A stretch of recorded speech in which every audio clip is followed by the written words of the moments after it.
Alhamdulillahi ala tamami fadlihi wa ihsanih wa syukru lahu ala ma manna alaina min bahri judihi wa karamih. Asyhadu an la ilaha illallah wahdahu la syarika lah wa asyhadu anna sayyidana wa nabiyyana Muhammadan abduhu wa rasuluh. Allahumma salli ala nuril anwar wa sirril asrar wa tiryakil aghyar wa miftahi babil yasar Sayyidina Muhammadinil Mukhtar wa alihil athhar wa ashabihil akhyar wa ala jami'i sahabatihi minal muhajirina wal ansar. Subhanaka la ilma lana illa ma 'allamtana innaka antal alimul hakim. Subhanaka la fahma lana illa ma fahamtana innaka antal jawadul karim. Thumma amma ba'd.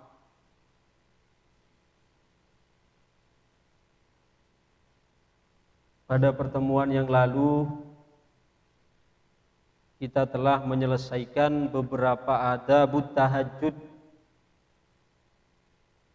mulai dari mengatur pola makan, kemudian memperbaiki diri ketika siang hari, meninggalkan hal-hal yang melalaikan, kemudian juga meninggalkan barang yang haram sekaligus meninggalkan barang yang mubah tetapi berlebihan. Kemudian selanjutnya kita juga mengatur pola tidur, memperbaharui wudu, dan selalu menghadirkan atau merasakan keagungan Allah Subhanahu wa ta'ala. Kemudian sebelum kita melangkah kepada selanjutnya yaitu adabul khala, ada satu poin penting yang ingin saya tambahkan dari pembahasan kemarin.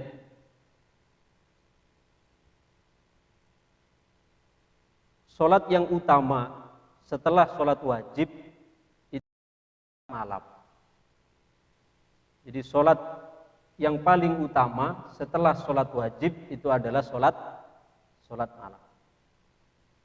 Mengapa? Mengapa mesti salat malam itu adalah memiliki nilai istimewa setelah sholat wajib? Bahkan 2 rakaat yang kita lakukan di malam hari, yang kita lakukan dari sholat malam, itu membandingi puluhan rakaat dari sholat sunnah yang kita lakukan di siang hari. Itu apa yang membedakan?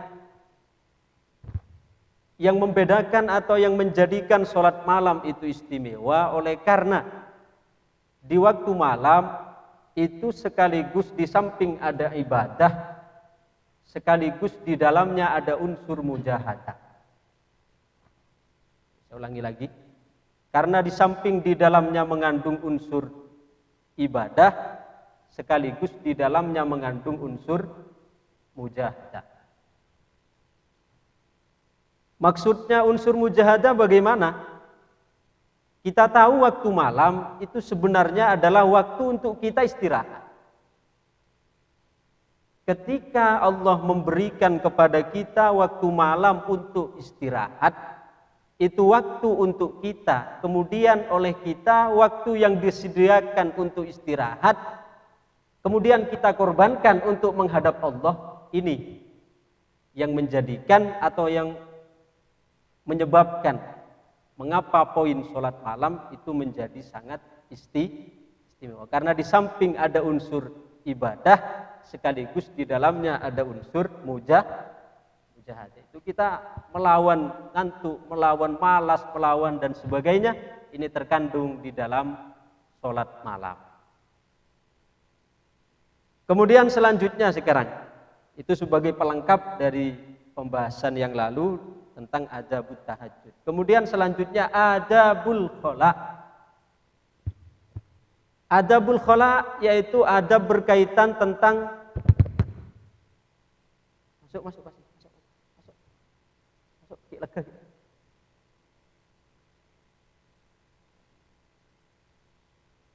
Berkaitan dengan tata cara menyendiri. Khala di sini dari kata khalwah, khala menyendiri, yaitu sebagai ungkapan terhadap buang hajat. Kita pergi ke WC, bahasa Malaysianya pergi tandas. Tandas bahasa Malaysianya, kamar mandi itu tandas. Kalau kita bahasa Indonesia kan menandaskan, kan berarti apa? Masa membersihkan. Kalau kita menandaskan kan menambahkan atau mengatakan. Kalau Malaysia tandas itu artinya jamban, kamar mandi. Sama dengan ini sekedar muqaranah, perbandingan bahasa. Boleh kita dengan boleh Malaysia itu beza jauh. Beza bahasa Malaysianya. Boleh kita dengan boleh Malaysia itu perbedaannya jauh. Kalau kita boleh bahasa kita itu kan jaiz bahasa Arab. Yakni antara dilakukan dengan tidak dilakukan itu 50-50. Ya, itu boleh kita seperti itu. Sedangkan kalau Malaysia boleh itu bermakna harus. Jadi kalau Malaysia boleh itu harus. Sedangkan kalau kita harus apa? Wajib loh ini. Maka saya dulu ketika masih kuliah kan saya sering ngisi bimbel di kalangan mahasiswa Malaysia, itu masih di Kairo. Itu ngajar usul fikih. Sedangkan usul fikih yang dibahas adalah tentang dasar-dasar istimbatul ahkam. Ya kita berkutatnya di wajib, sunat, fardu, haram, makruh dan sebagainya. Nah, mau tidak mau karena mahasiswa yang saya hadapi itu adalah mahasiswa Malaysia, akhirnya juga sedikit-sedikit diterjemahkan. Ketika menerjemahkan ya juzu, ya, saya terjemahkan boleh. Sedangkan mereka menerjemahkan harus, akhirnya saya pening kepala. Wajib, ya, boleh kita dengan mereka itu berbeda. Oleh karena itu, di sini kita pertama membahas tentang adabul khala, yaitu bab tentang adab-adab kita masuk ke kamar kecil atau masuk ke WC atau masuk ke kamar mandi. Apa adabnya yang pertama? Yang pertama at-tasmiyah. Tasmiyah yaitu kita baca basmalah. Rata-rata di dalam perilaku yang di dalamnya ada tuntunan di dalam agama itu tidak lepas dari tuntunan basmalah. Kullu amrin dzibalin la yubda'u bi bismillah fahuwa abtar. Dalam riwayat lain fahuwa aqta. Jadi semua perkara yang tidak dimulai dengan basmalah, semua perkara ini adalah perkara yang di dalamnya ada tuntunan dalam syariat. Mau makan, mau tidur, pokoknya aktivitas yang baik-baik.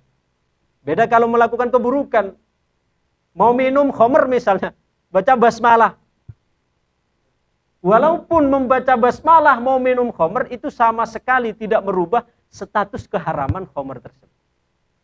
Wah, ini kan walaupun haram tapi kan minimal saya ingin mendapatkan pahala mendapatkan basmalah. Tidak matu.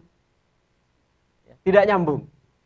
Karena khamrnya itu haram, walaupun dibungkus dengan basmalah tetap tidak akan merubah status perbuatan maksiat itu lantas menjadi boleh. Jadi yang pertama adalah at-tasbiyah. Kita membaca basmalah. Setiap perkara yang di dalamnya ada tuntunan syariat atau dianjurkan atau diperintahkan, maka dianjurkan untuk dimulai dengan basmalah. Karena kata Rasulullah, setiap perkara yang tidak dimulai dengan basmalah, maka perkara tersebut adalah abtar. Dalam tafsirnya abtar ay qalilul barakah, yaitu sedikit keberkahannya. Karena logikanya begini. Mengapa setiap kita ingin beraktivitas yang baik-baik itu selalu dianjurkan untuk baca basmalah? Karena ketika kita baca basmalah, itu maknanya kita membawa nama atasan kita. Saya kasih contoh sederhana begini saja. Kita mau nanam misalnya. Mau nanam kacang atau bertani, apapun itu. Sebelum kita menanam dianjurkan baca basmalah. Apa maknanya basmalah? Di situ kita membawa nama Allah. Jadi seolah-olah di situ terkandung makna, wahai biji kacang yang ingin saya letakkan di tanah ini, saya meletakkan ini dengan membawa nama atasanmu dan atasan saya, yaitu Allah. Maka tumbuhlah. Jadi bukan membawa nama kita, tapi kita membawa nama Allah. Nah, sedangkan kalau kita membawa nama atasan, ya, itu potensi untuk berkembang, potensi untuk menjadi subur, potensi untuk menjadi berhasil, itu lebih tinggi. Karena logikanya begini, kalau masih satu level, taruhlah kepala desa dengan kepala desa. Ya kan? Ya, satu level ini, kepala desa dengan kepala desa. Sama-sama menyuruh, sama-sama memerintahkan sebuah pekerjaan misalnya. Maka kepala desa itu bisa saja menyangkal, kamu siapa kok berani nyuruh saya? Kamu statusnya, kamu kedudukannya sama seperti saya, sebagai perangkat desa, sebagai pejabat pemerintah sama, statusnya sebagai kepala. Jadi kemungkinan kecil untuk menunaikan apa yang disampaikan itu sangat kecil sekali. Apalagi bawahannya yang menyuruh atasannya. Tapi coba sekarang kalau kita mau memerintahkan sebuah pekerjaan kepada kepala desa, tapi kita bawa atasan. Siapa atasannya kepala desa? Camat. Pak Kades, ini ada instruksi dari kepala desa, dari Pak Camat. Apa instruksinya? Instruksinya sampai disuruh benarkan jalan yang di desa itu tolong dibetulkan karena sudah banyak yang rusak. Maka dengan cepat Bapak Kepala Desa akan segera bertindak. Kenapa? Karena kita membawa nama atasan.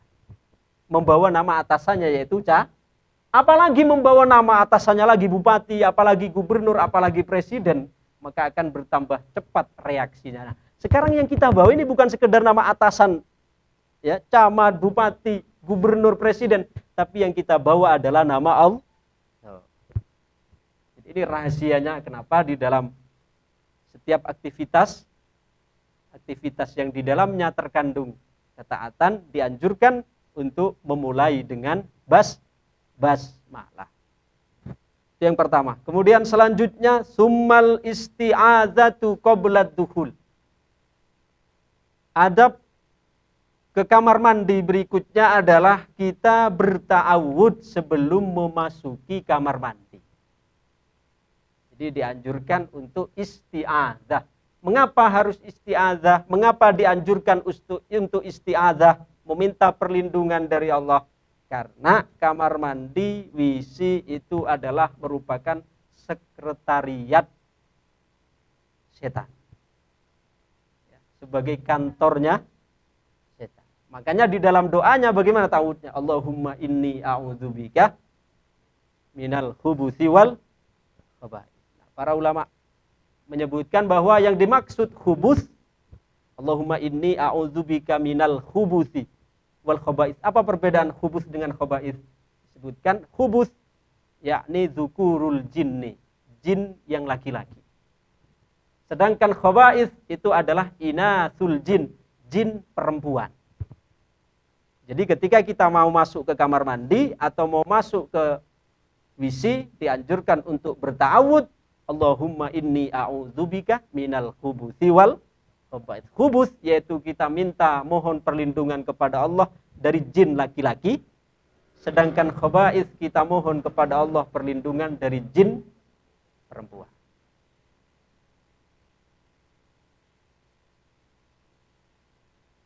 Ya, karena kita mau masuk ke rumahnya jin. Mau masuk ke rumahnya jin, maka kita harus isti'adzah kepada Allah Subhanahu wa ta'ala. Sedangkan jin itu kehidupannya sama seperti manusia. Hanya saja beda Beda dimensi. Di sini kita di dunia manusia Ada pasar, ada jalan, ada kendaraan, ada kapal, ada ATM, ada macam-macam. Di sana juga ada. Ya, jangan kira misalnya yang ada kamera, yang ada HP, kemudian yang ada sepeda motor, ada pasar hanya di dunia kita manusia. Enggak, dunia jin juga sama.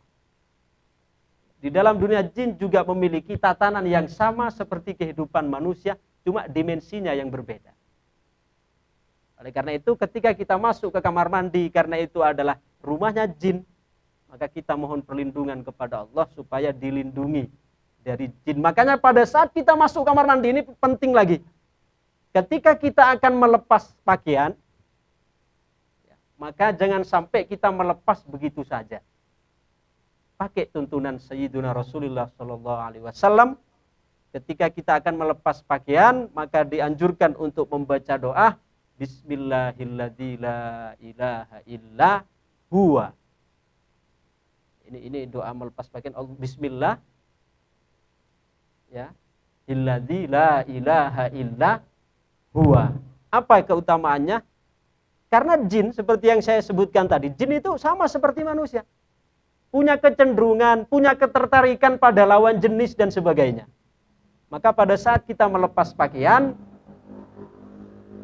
jin itu juga tertarik untuk melihat aurat kita. Oleh karena itu kita penting untuk memagarinya dengan doa tadi. Bismillahilladzi la ilaha illahu. Ketika kita setiap akan melepas pakaian dengan membaca doa ini, maka Allah akan meletakkan penghalang antara kita dengan jin tersebut sehingga oleh Allah dihalangi untuk melihat aurat kita. Disensor oleh Allah. Sehingga tidak mampu untuk melihat aurat kita. Ini diantara min adabil istihmam atau min adabi dukhulil hammam atau dukhuli baitil khala.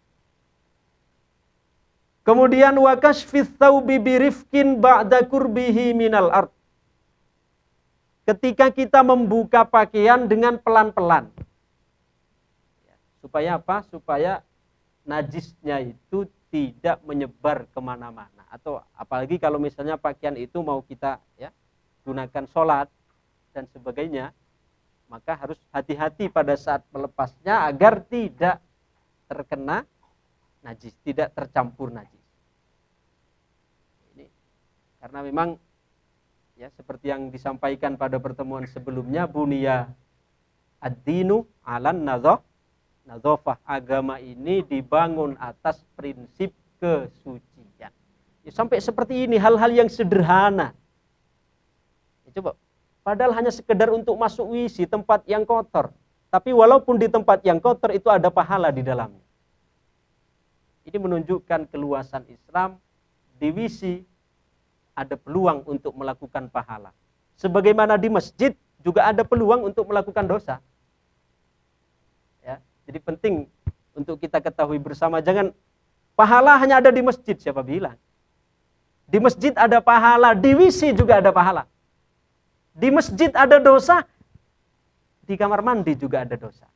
Nah, ini Islam mengajarkan kepada kita adab-adab yang telah disebutkan, di antaranya adab ke kamar mandi. Ini menunjukkan bahwa Islam mengatur begitu kompleks, dengan begitu komplit, dengan begitu lengkap, sampai urusan yang sangat sepele seperti ini diperhatikan untuk menjadi tuntunan hidup kita semua.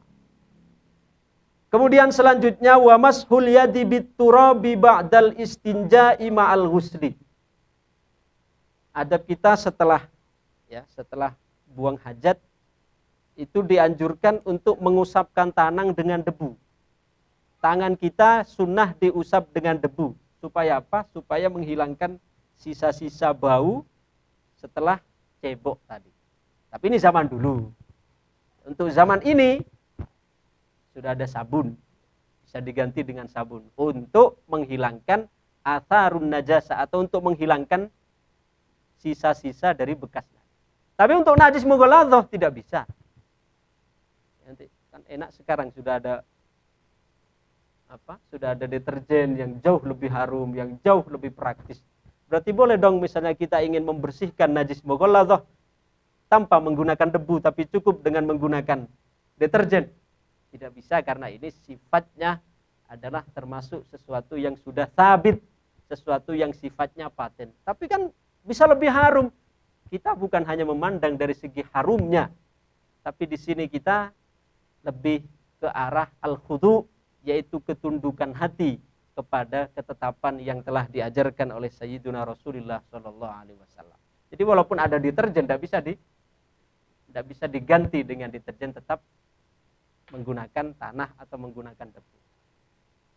Tapi setelah dilakukan penelitian kan katanya didapati bahwasanya kuman yang ada, yang dihasilkan dari najis mughalladah itu dengan deterjen tidak bisa hilang, tapi hilangnya dengan tanah. Itu mimbabil hikmah. Itu adalah bentuk hikmah. Jadi seandainya Allah, artinya ini sesuai setelah diteliti secara sains, secara ilmu pengetahuan, kan baru dijumpai di antara hikmahnya. Tapi kita beribadah, itu jangan hanya kita mencari-cari hikmah. Lantas ketika hikmah tidak didapati, lalu kita tidak sholat, tidak melakukan ibadah. Contoh begini, ada penelitian tentang sholat. Sholat itu adalah terapi yang menyehatkan, kan? Bahkan ada pelatihannya, ya. Itu bagus untuk menambah keyakinan kita di dalam ibadah. Barang siapa yang rutin ruku misalnya 3 menit, maka akan menjadikan saraf-saraf otak menjadi normal. Kemudian sujud 5 menit, maka akan menjadikan peredaran darah normal dan sebagainya. Itu bagus. Tapi ini dari segi apa tadi? Hikmah. Tapi ingat, jangan sampai kita beribadah hanya untuk mencari hikmah. Ibadah itu adalah bentuk ketaatan kita kepada Allah. Karena bahaya kalau yang hanya kita cari hikmahnya. Ya, ketika misalnya hikmah tersebut oleh Allah disingkap. Sekarang kalau hikmahnya tidak tersingkap, kita bisa jadi mengingkari Allah. Ini katanya sholat menyehatkan, saya sholat puluhan tahun kok enggak sembuh-sembuh loh. Kenapa? Gara-gara tidak menemukan hikmah di dalamnya. Jadi prinsip ibadah itu bukan kita menemukan hikmah, bukan kita beribadah dengan untuk mendapatkan hikmah, tapi kita beribadah itu bentuk ketundukan. Ya, bentuk ketundukan kepada Allah Subhanahu wa taala. Karena setan itu rawan sekali membisikinya. Ya. Membisikinya nanti memasukkan keraguan-raguan dari dalam hati kita, bisa saja melalui hal-hal kecil seperti ini. Kamu sudah bertahun-tahun sholat, katanya sholat menyehatkan, tapi kamu tidak sembuh-sembuh juga. Nah, ini bisikan-bisikan yang halus yang harus kita waspadai. Jangankan orang awam seperti kita, gampang sekali untuk dibujuk, untuk dibisiki. Sekelas seorang wali sekalipun, itu masih bisa terpedaya oleh setan kalau tidak atas pertolongan Allah Subhanahu wa ta'ala. Waktu pengajian Jatman di Daun, saya nyampaikan kisahnya Imam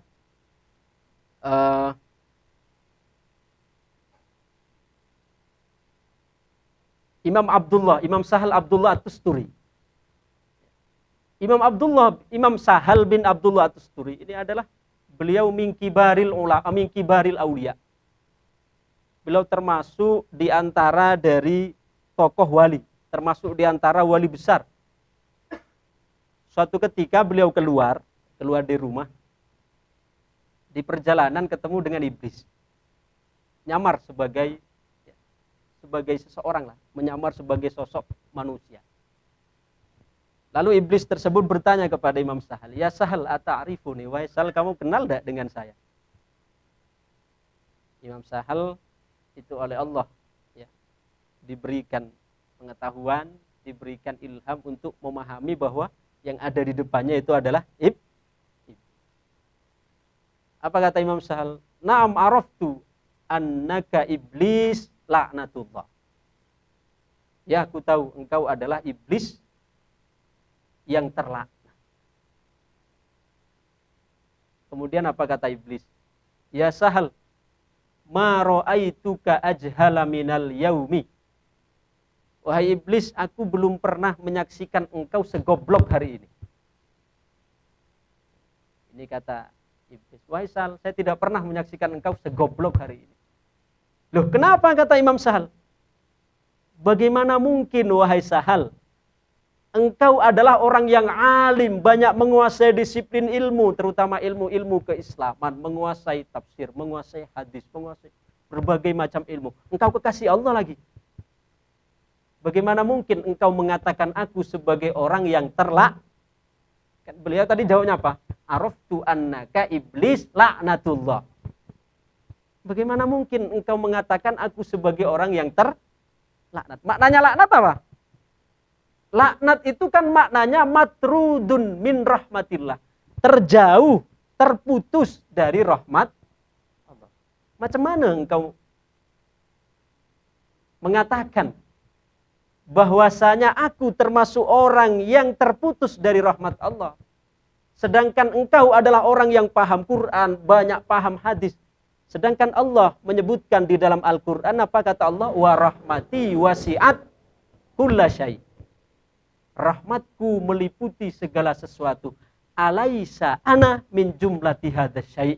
Bukankah aku masuk dalam bilangan sesuatu tersebut? Udah coba alim apa tidak ini iblis? Coba. Imam Sahal ini wali besar padahal. Ketika diberi penjelasan oleh iblis, ilmiah lagi penjelasannya. Sesuai dengan Quran. Sesuai dengan Quran. Ya, ketika dikatakan, wahai Sahal, bagaimana mungkin engkau mengatakan bahwa aku terputus dari rahmat Allah. Sedangkan Allah menyebutkan dalam Quran, wa rahmati wasi'at. Rahmatku meliputi segala sesuatu. Bukankah aku masuk dalam bilangan sesuatu tersebut? Lalu apa kata Imam Sahal? Fatahayyartu. Maka kemudian aku bingung. Pikir-pikir, dipikir-pikir, betul juga. Ya, statement iblis ini betul juga. Iblis juga masuk dalam syai', masuk dalam sesuatu. Sedangkan kata Allah, wa rahmati wasi'at kulla syai'. Bahkan kata Imam Sahal, hampir saja aku berguru kepada iblis. Saking alimnya, ilmiah pemaparannya, ya, runut penyampaiannya, sesuai Quran hujahnya. Hampir saja kata beliau, aku mengikuti keterangan iblis tersebut. Tapi untungnya, kata beliau, untungnya aku terselamatkan dengan Allah berkenan mengilhami ke dalam hatiku lanjutannya ayat. Apa lanjutannya ayat? Fasa'aktubuha lilladzina yattaqun wa yu'tunaz zakata walladzina hum biayatina yu'minun. Nah, ini anugerah dari Allah. Seandainya kata Imam Sahal, aku tidak diilhami oleh Allah kelanjutan ayat, bisa jadi aku ikut iblis. Ketika dia mengatakan tadi wa rahmati wasi'at kulla syai', dan rahmatku meliputi segala sesuatu, sedangkan iblis masuk dalam sesuatu. Tapi Allah mengilhamkan kepadaku lanjutannya ayat, aku sampaikan kepada iblis, betul wahai iblis, engkau masuk di dalam hitungan apa tadi? Sesuatu. Tapi yang tidak ada olehmu lanjutannya ayat. Apa lanjutannya ayat? Fasa'aktubuha lilladzina yattaqun. Yang demikian itu kata Allah, akan aku tuliskan, akan aku peruntukkan terhadap orang-orang yang bertakwa. Pertanyaannya, kamu sekarang takwa apa enggak? Akhirnya iblis tidak bisa jawab. Coba. Ini karena apa? Bukan karena beliau yang alim, tapi Allah memberikan tuntunan, memberikan petunjuknya. Beliau mampu mematahkan argumen iblis dengan bifadlillah. Coba kalau hanya tadi beliau berhenti pada penjelasan iblis yang pertama, ya, wa rahmati wasi'at kulla syai'. Aku kan masuk syai', wahai Sahal. Kenapa engkau mengatakan aku terputus dari rahmat Allah? Ini iblis adalah sangat alim. Dia sangat luar biasa. Kalau kita tidak mendapatkan petunjuk dari Allah, pertolongan dari Allah, maka kita akan menjadi orang-orang yang tersesat ikut jalannya iblis. Sampai teman-teman yang ngaji Jumat insya Allah sudah pernah dengar ini keterangannya. Iblis pernah mendatangi Fir'aun. Pernah dengar ya? Disampaikan untuk ngaji Jumat? Belum. Iblis pernah mendatangi Fir'aun.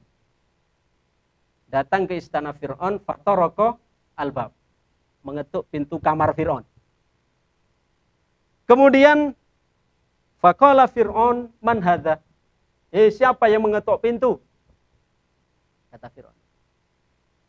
Kemudian apa kata iblis?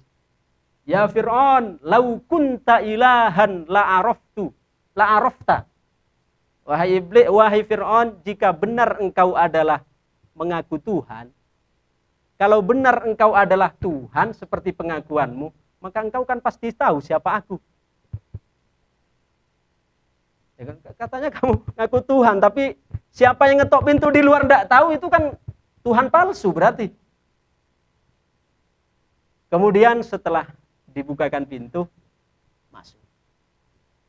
Setelah iblis masuk, falamma dakhala qala li Fir'aun. Ketika iblis sudah masuk, ya, iblis ini bertanya kepada Fir'aun, ata'rifu fil ardi man huwa syarrum minka. Wahai Fir'aun, tahukah engkau siapa gerangan orang yang ada di bumi yang lebih buruk dari engkau? Ya iblis, engkau kan ngaku Tuhan, pengakuanmu palsu kok. Tadi ditanya, ketika aku ngetok pintu kamu masih nanya siapa di luar. Ya. Sudah ngaku Tuhan, sombong, bodoh lagi. Sekarang aku tanya kepadamu, tahu enggak kamu siapa yang lebih buruk dari engkau? Kemudian ditanya begini, balik nanya si Fir'aun. Qala man huwa? Siapa dia? Lu katanya Tuhan. Ketika iblis ngetok pintu tidak tahu, kemudian ketika ditanya siapa yang lebih buruk darinya juga tidak tahu.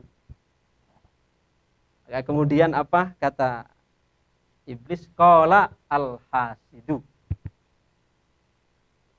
Orang yang lebih buruk dari engkau di muka bumi ini adalah orang yang hasud. Wabil hasadi, kata Fir'aun. Nah ini iblis mengajar kepada santrinya yaitu Fir'aun. Ya. Wabil hasadi, kata iblis, wabil hasadi waqa'tu fi hadhil mihnah. Karena disebabkan oleh hasud ini pula aku terjatuh kepada ujian ini, yaitu aku dikeluarkan dari surga. Berarti secara tidak langsung iblis ngakulah kalau dia memang lebih buruk dari Fir'aun. Paham lo ya? Alur ceritanya, ngetok pintu. Ketika ngetok pintu ditanya, man, siapa yang ngetok pintu? Walau kunta ilahan la arafta. Kalau engkau benar adalah Tuhan, pasti tahu siapa aku yang mengetuk pintu. Kemudian ketika masuk, ditanya oleh iblis, wahai Fir'aun, tahukah engkau siapa orang di muka bumi ini yang lebih buruk daripada engkau? Ditanya begini, balik nanya siapa? Kemudian oleh iblis dikasih tahu, qala al-hasidu, yaitu orang yang hasud. Orang yang lebih buruk darimu adalah orang yang hasud. Nah, kata iblis, wabil hasadi waqa'tu fi hadhil mihnah. Karena hasud ini juga aku terjatuh kepada ujian ini, yaitu dikeluarkan dari surga. Berarti kan secara tidak langsung iblis mengakui kalau dirinya lebih buruk dari. Bahkan iblis di zaman Nabi Musa, pembahasannya iblis saja ya, karena tadi kita kan mau masuk wisi ya, berdoa dari perlindungan dari setan. Setan ini di antara anak buahnya iblis. Iblis pernah datang kepada Nabi Musa suatu ketika, karena Nabi Musa adalah termasuk nabi yang mendapatkan gelar Kalimullah, orang yang selalu berkonsultasi langsung dengan Allah tanpa perantara. Iblis datang. Apa tujuannya iblis datang kepada Nabi Musa? Tujuannya minta disampaikan kepada Allah keinginannya untuk bertobat. Ya, coba iblis masih kepikiran untuk tobat, itu masih kepikiran. Akhirnya iblis nyampaikan ke Nabi Musa, wahai Musa, coba nanti engkau kalau bermunajat kepada Tuhanmu, sampaikan bahwa aku iblis mau bertobat dari yang selama ini aku melakukan dosa, mulai yang dulu aku membangkang ketika diperintahkan sujud kepada Adam, sampai yang lain-lain aku menyesatkan umat manusia sampai zaman ini, mulai dari Adam sampai zamanmu. sekarang aku ingin tobat, tolong sampaikan kepada Allah. Kemudian Nabi Musa ketika bermunajat kepada Allah disampaikan. Ya, walaupun sebenarnya Allah kan sudah lebih tahu. Setelah Nabi Musa bermunajat, apa kata Allah? Wahai Musa, sampaikan salamku pada iblis. Kalau memang dia ingin bertobat, maka aku syaratkan jika tobatnya ingin diterima, suruh dia untuk sujud di kuburan Adam. Karena dosanya iblis pertama dulu apa? Dia tidak mau sujud kepada Adam. Jadi kata Allah, kalau memang dia mau tobat, sampaikan salamku kepadanya, suruh sujud dia di kuburan Adam. Pulang Nabi Musa disampaikan. Iblis ini ada titipan dari Allah. Ada salam dari Allah. Apa kata Allah, wahai Nabi Musa? Kata Allah, jika engkau ingin diterima tobatnya, syaratnya engkau harus mau untuk sujud di pusara Adam. Apa responnya iblis? Iblis kemudian merespon, wahai Musa, kalau saja dulu Adam masih hidup, aku tidak mau untuk sujud. Apalagi sekarang Adam sudah jadi bangkai, aku mau sujud kepadanya. Ya. Karena memang skenario iblis ini memang tidak akan mau, ya, tidak akan menjadi orang yang bertobat. Jadi karena masih, artinya bibit-bibit kesombongan itu masih tetap mencokol di dalam hatinya. Oleh karena itu maksiat itu akarnya dua sebenarnya. Ya. Akar dari maksiat tiga semuanya. Akar dari semua maksiat itu tiga. Satu, karena kebergantungan kepada selain Allah. Yang puncaknya nanti adalah syirik. Puncaknya syirik. Kemudian anak-anaknya, cabang-cabangnya banyak. Termasuk riya, ada ini apa? Cabang ranting, anak rantingnya. Sedangkan untuk puncaknya itu adalah syirik. Kemudian akar yang kedua. Akar yang kedua yaitu mengikuti nafsu syahwaniyah. Nafsu syahwaniyah yaitu nafsu keinginan. Itu akar yang kedua. Sedangkan akar yang ketiga yaitu karena mengikuti nafsu ghadabiyah namanya. Ada nafsu syahwaniyah, ada nafsu ghadabiyah. Nafsu syahwaniyah, nafsu yang berdasarkan keinginan, itu puncaknya apa? Puncaknya zina. Puncaknya. Adapun cabangnya, anak cabangnya ya banyak. Kemudian nafsu, apa yang ketiga? Ghadabiyah. Nafsu ghadabiyah puncaknya adalah al-qatl. Membunuh. Cabangnya, rantingnya ya banyak. Hasud, ya, permusuhan, sikut-sikutan. Ini kan anak cabangnya. Tapi puncaknya apa? Membunuh. Jadi kalau kita klasifikasikan, kalau kita analisis, dosa apapun dosanya tidak akan lepas dari salah satu tiga ini. Kalau tidak disebabkan pertama bergantung kepada selain Allah yang puncaknya adalah syirik, atau sebab yang kedua karena mengikuti nafsu syahwaniyah yang puncaknya atau induknya yaitu zina, kemudian yang ketiga mengikuti nafsu ghadabiyah yang puncaknya adalah membunuh, pasti akan menjadi mengakar kepada salah satu dari tiga ini. Dalam surat Al-Furqan Allah menyebutkan apa? Walladzina la yad'una ma'allahi ilahan akhar wa la yaqtuluna an-nafsal lati harramallah illa bil haqq wa la yaznun. Wa may yaf'al dzalika yalqa athama. Wa may yad'u ma'allah, barang siapa yang walladzina la yad'una ma'allah, dan orang-orang yang tidak mempersekutukan Allah. Berarti ini akar pertama tadi. Yaitu akar maksiat yang pertama disebabkan kebergantungan kepada selain Allah. Yang puncaknya adalah apa? Syirik. Kemudian yang kedua, wala yaqtulunan nafsa, dan mereka tidak membunuh. Membunuh ini adalah menjadi akar maksiat yang kedua, yaitu karena bergantung kepada nafsu apa? Ghadabiyah. Yang puncaknya adalah wala yaqtulunan nafsa allati haramallahu illa.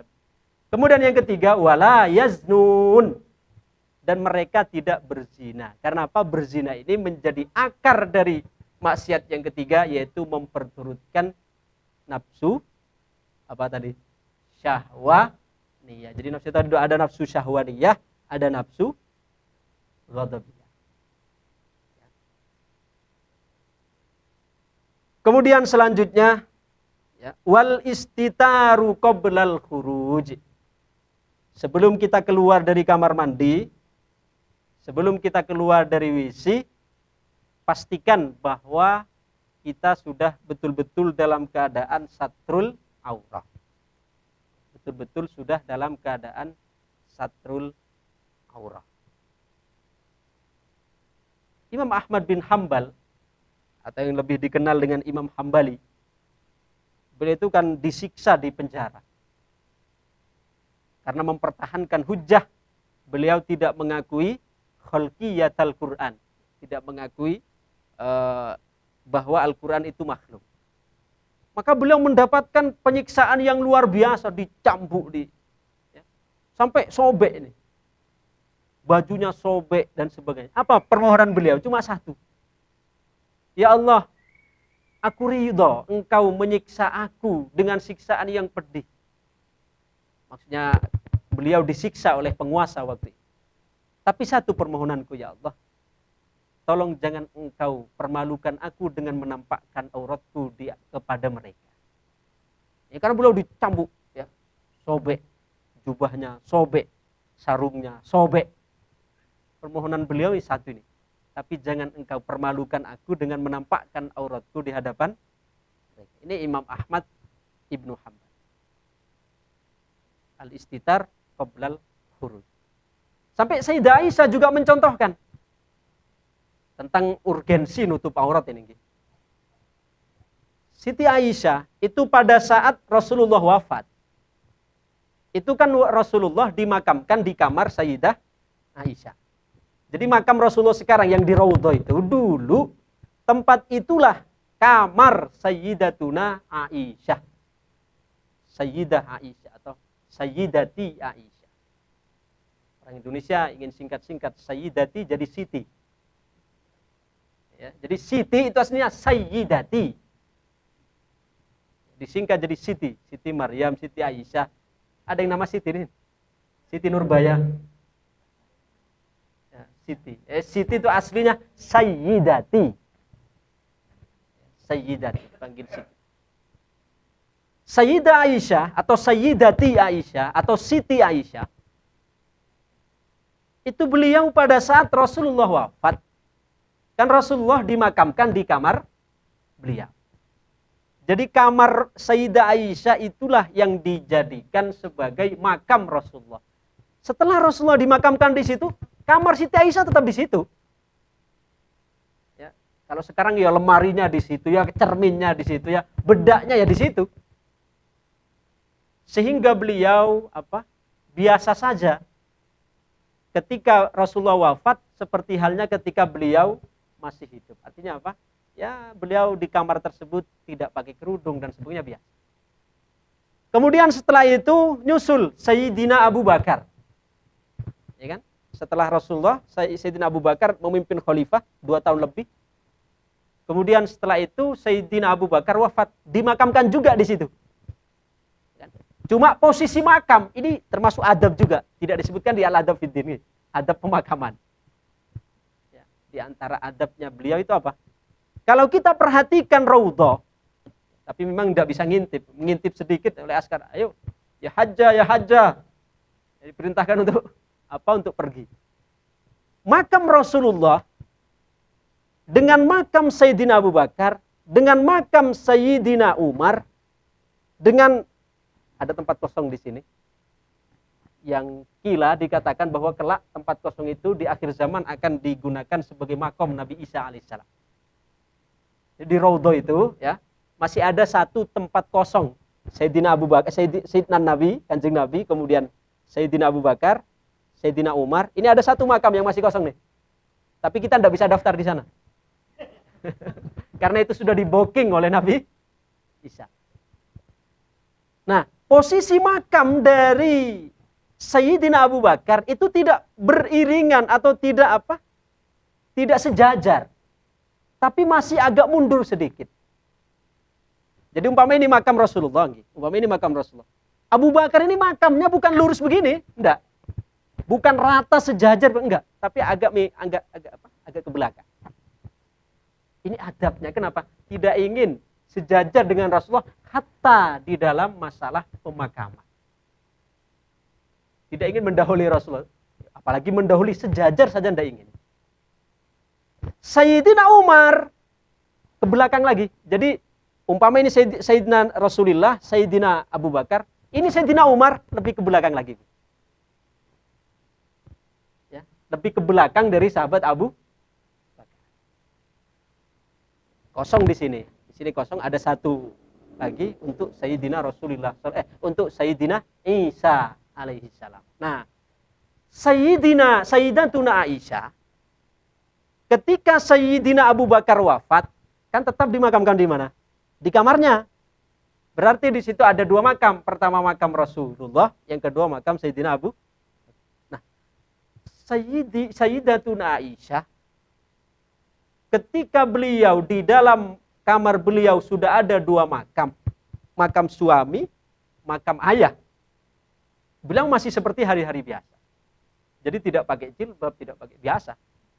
Kenapa? Karena beliau merasa bahwa ini suami saya, ini ayah saya. Tapi pada saat Sayyidina Umar dimakamkan di sini, adab lagi ini. Sayyidina Umar sebelum wafat, anaknya Abdullah bin Umar, diperintahkan untuk menghadap kepada Sayyidah Aisyah. Untuk apa? Untuk minta izin.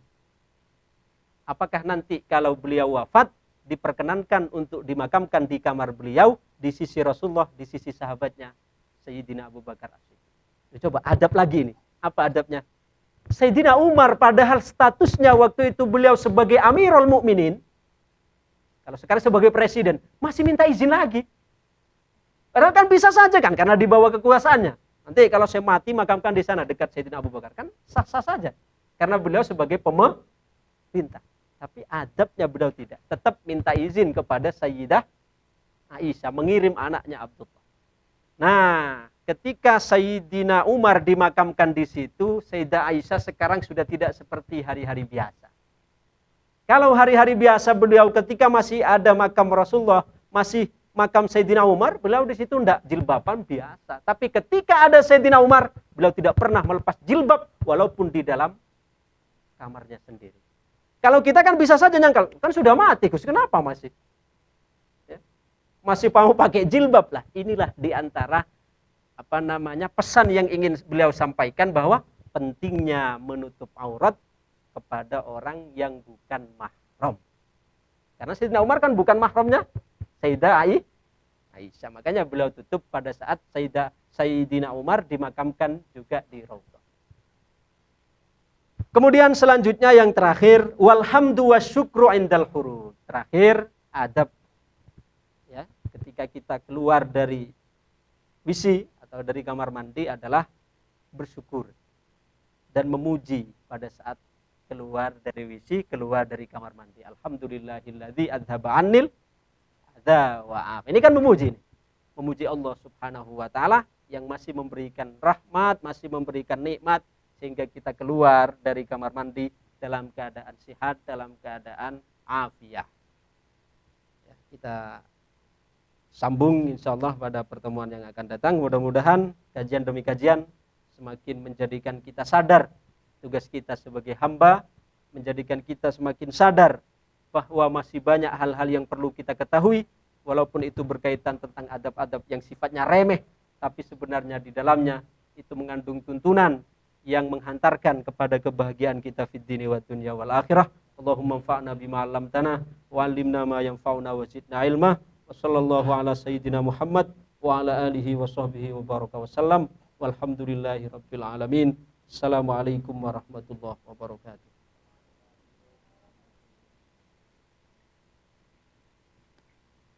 Ada kesampaian.